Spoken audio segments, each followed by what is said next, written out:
అపోస్తలుడైన పౌలు రోమీలకు రాసిన పత్రిక 12వ అధ్యాయము 3వ వచనం నుండి 12వ వచనం వరకు. తన్ను తాను ఎంచుకొన తగిన దానికంటే ఎక్కువగా ఎంచుకొనక దేవుడు ఒక్కొక్కనికి విభజించి ఇచ్చిన విశ్వాస పరిమాణ ప్రకారము తాను స్వస్థ బుద్ధి గల వాడగుటకై తగిన రీతిగా తన్ను ఎంచుకొనవలెనని నాకు అనుగ్రహింపబడిన కృపను బట్టి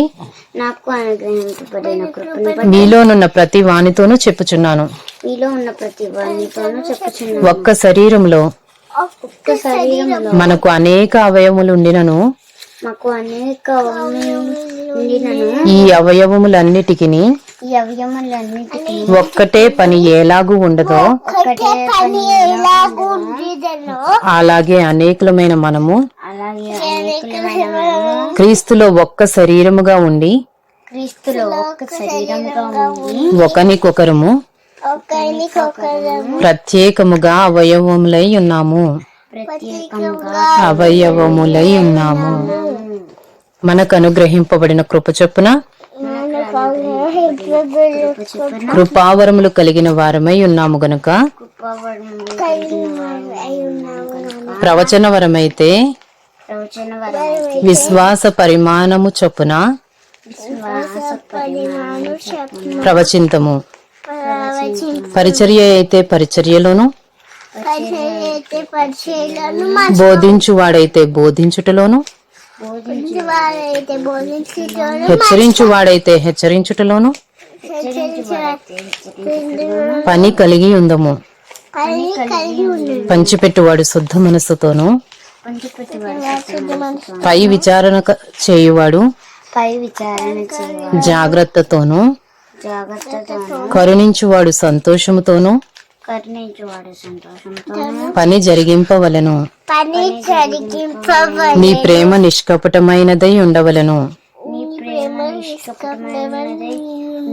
చెడ్డ దానిని అసహించుకుని మంచి దానిని హత్తుకుని ఉండుడి.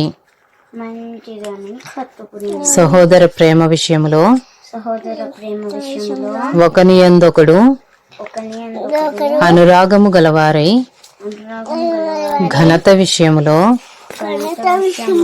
ఒకనినొకడు గొప్పగా ఎంచుకొనుడి.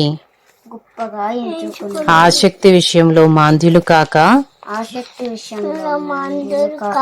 ఆత్మయందు తీవ్రత గలవారై ప్రభువును సేవించుడి.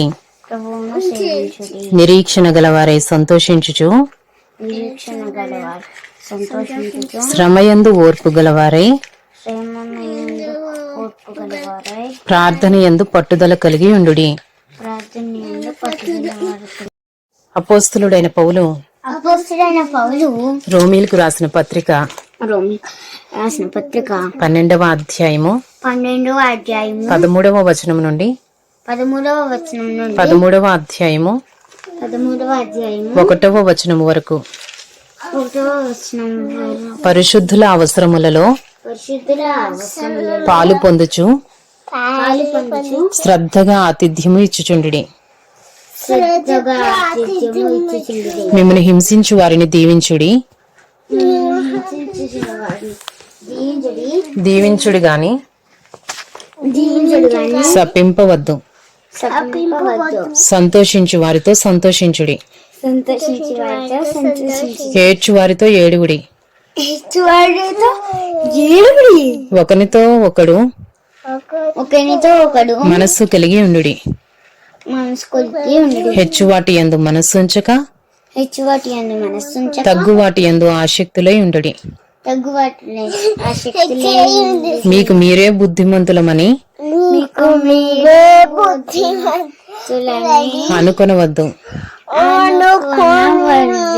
కీడుకు ప్రతి కీడెవనికి చేయవద్దు. కీడుకు ప్రతి కీడెవనికి మనుషులందరి దృష్టికి యోగ్యమైన వాటిని గూర్చి ఆలోచన కలిగి ఉండుడి. సఖ్యమైతే మీ చేతనైనంత మట్టుకు సమస్త మనుష్యులతో సహాయపడుడి, సమాధానముగా ఉండుడి. ప్రియులారా, మీకు మీరే పగ తీర్చుకొనక దేవుని ఉగ్రతకు చోటీయుడి. పగ తీర్చుట నా పని, నేనే ప్రతిఫలమునిత్తును అని ప్రభువు చెప్పుచున్నాడని వ్రాయబడి ఉన్నది. కాబట్టి నీ శత్రువు ఆకలి కొని ఉంటే అతనికి భోజనము పెట్టుము, దప్పిగొని ఉంటే దాహమిమ్ము.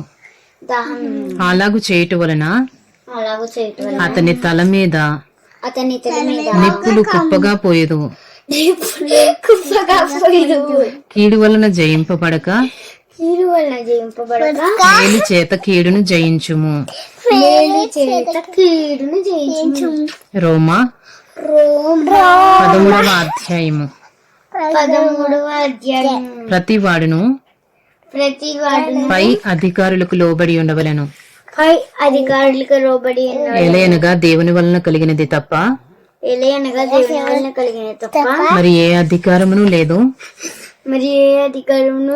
ఉన్న అధికారములు దేవుని వలననే నియమింపబడి ఉన్నవి.